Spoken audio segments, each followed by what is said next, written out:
With the indulgence of Yusek. Nabanggit po kasi kayo dun sa isang dokumentong inilabas kahapon ni Attorney Baligod. Sa isang pulong daw nakasama kayo ni Martin Romualdez at Saldico. Ito po ay para suportahan ng kanilang aligasyon na binabayaran daw yung mga ICC investigators. At your name was mentioned as present dun po sa isang meeting sa isang bahay sa Bel Air. Nakapag-deliver po ba kayo ng maleta sa Malacanang at or sa bahay po ni Pangulong Marcos? Deliver sila sa Ilocos Norte, sa bahay mismo, sa Paway, sa bahay ni BBM. Yusek, sinabi ni VP Sara sa isang interview over the weekend na kalat yung governance ng kasalukuyang administrasyon. Sa bandang huli, aamin pala ang Vice Presidente na siya ay walang kaalam-alam sa pagiging DepEd Secretary. Pagpaumanhin po ninyo, hindi konektado sa 136 ito. Pero sasamantalahin ko na po since nandiyan kayo. With the indulgence of Yusek Claire, ma'am. With the indulgence of Yusek. Nabanggit po kasi kayo dun sa isang dokumentong inilabas kahapon ni Attorney Baligod. Sa isang pulong daw nakasama kayo ni Martin Romualdez at Saldico. Ito po ay para suportahan ng kanilang aligasyon na binabayaran daw yung mga ICC investigators. At your name was mentioned as present dun po sa isang meeting sa isang bahay sa Bel Air. What do you have to say to this, General? Alam mo, nakita ko rin yung affidavit na napakarami ng pangalan na involved, no?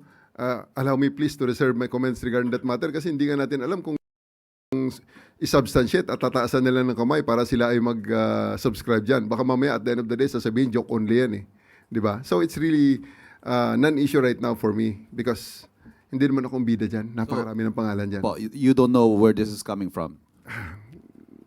Most probably alam ni Attorney Baligod yan kung saan ang gagaling yan pero nasa sa kanya ngayon yan kung ano ang kanyang purpose regarding that matter. Salamat po. Thank you, Yusek Claire.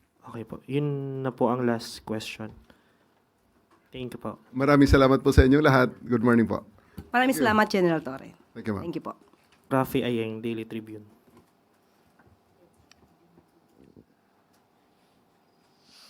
Good afternoon, Yusek. Good morning.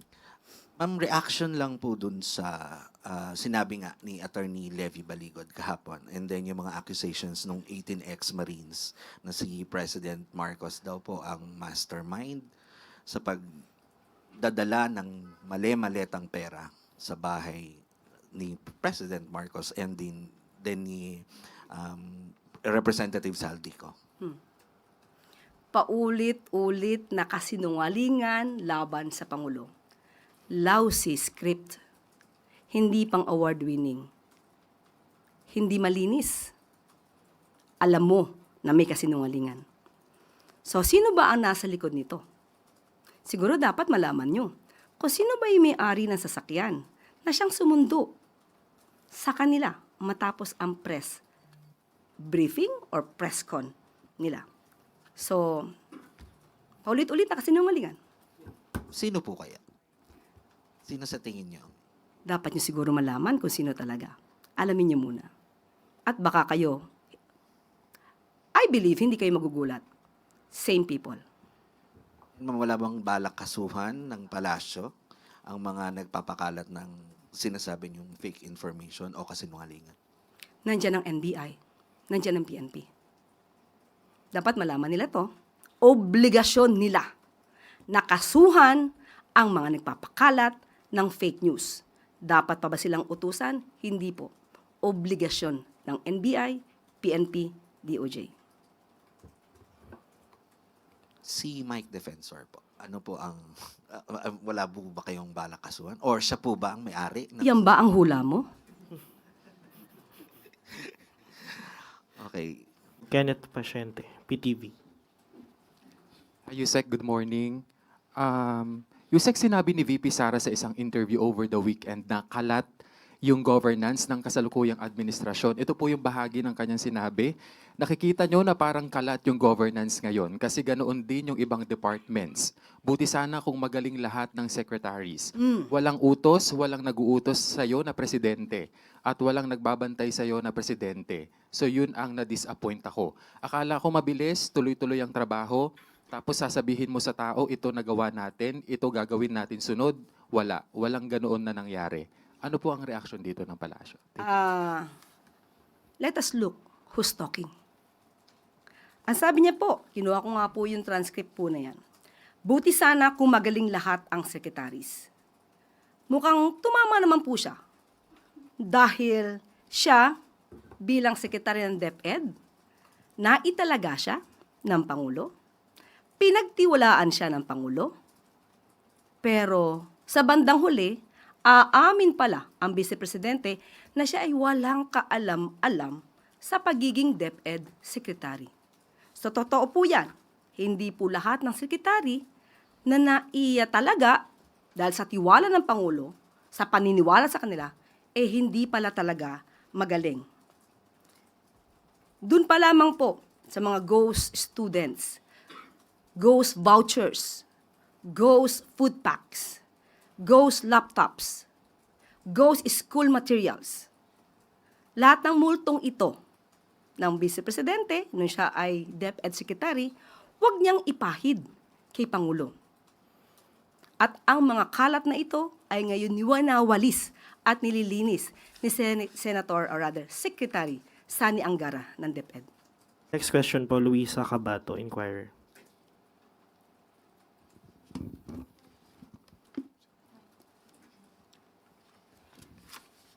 Good morning po, Yusek. What is the Palace's response to Representative Tino's statement that sa Bagong Pilipinas, Bawat Bayan Makikinabang event in Malacanang last Monday, where President Marcos released local government support fund, was a venue to distribute pork and influence LGU leaders in the barangay and 2028 elections? Nakakalungkot na may mga tao na puro negatibo ang nasa isip. Kailangan po ng pagtutulungan ng national government at ng mga local government units para mas mabilis na maihatid ang serbisyo sa mga nasasakupan.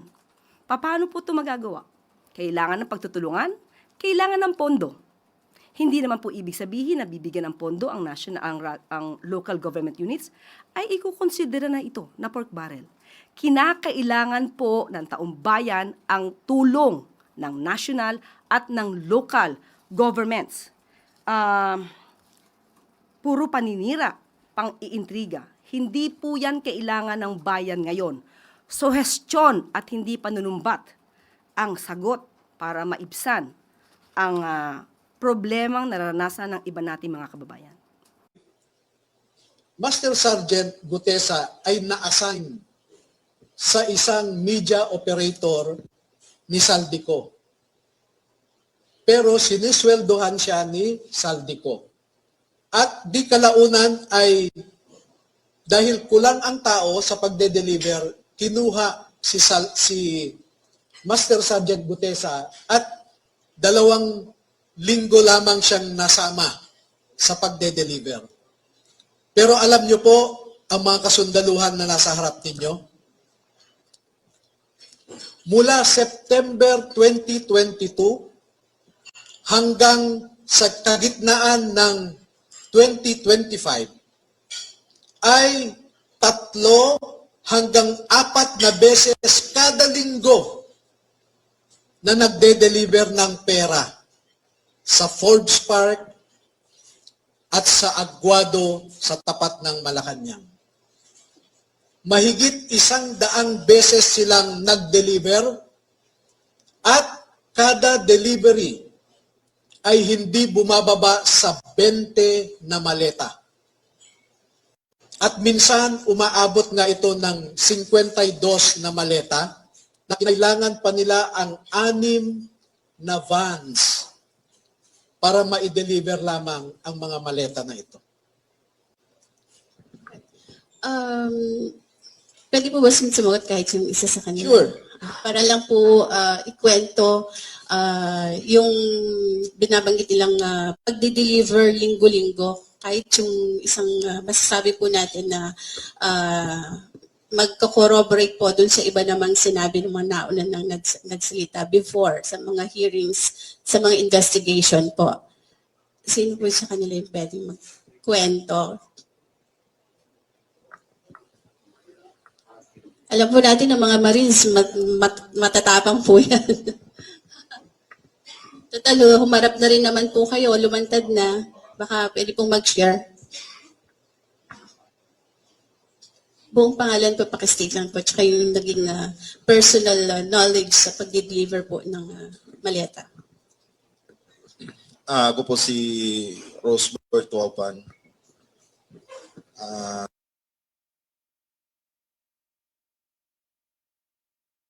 Na-assign ako kay boss since nung na-hired ako sa team niya. Meron kaming group chat na na sa team namin kay boss Elizalde ko. Okay. Doon pinopost lahat ng mga kung saan magdi-deliver, kanino, at kung ilang maleta. Yun po.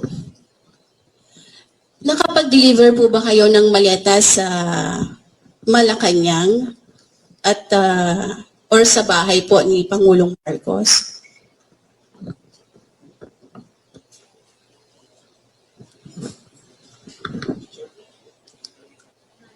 Opo. Ako po si Belnard Tube. Nakapag-deliver po kami. Saan? Ah, uh,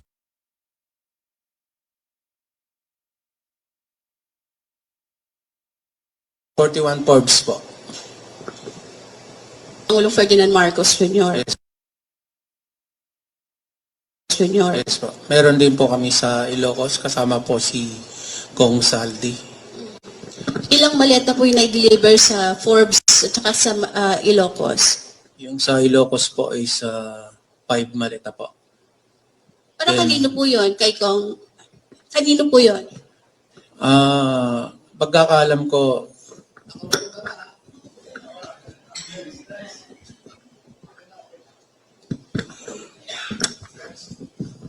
Para maklaro lang, no? Nag-deliver sila sa Ilocos Norte, sa bahay mismo. At sa Paway, sa bahay ni BBM. Ha? Oo. At saka may mga katibayan naman, no? Next question po, si Pampo ng Third First Studio YouTube, sir. Attorney, sino po ang nasa taas ni Zaldico para ho yung lakas ng loob niyang magbaba ng mga utos na yan, sundin ho ng ating matatapang na men in uniform na ito?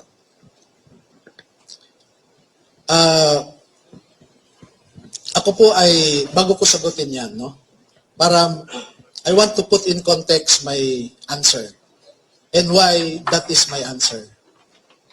I am a lawyer, a litigator for 26 years. I deal with facts. I don't speak without basis. I do my homework. Nakita nyo naman noong PDAC scam, nakapag-file ako ng complaints sa DOJ laban sa 14 na senador, 198 na congressmen, at 5 cabinet secretaries. Nakita nyo rin ako malamang doon sa ginawa namin laban kay Arnie Tevez. Dahil on my own, I was able to validate about 64 previous killings. Sa ngayon po, as I said, I do my assignment and I do it well.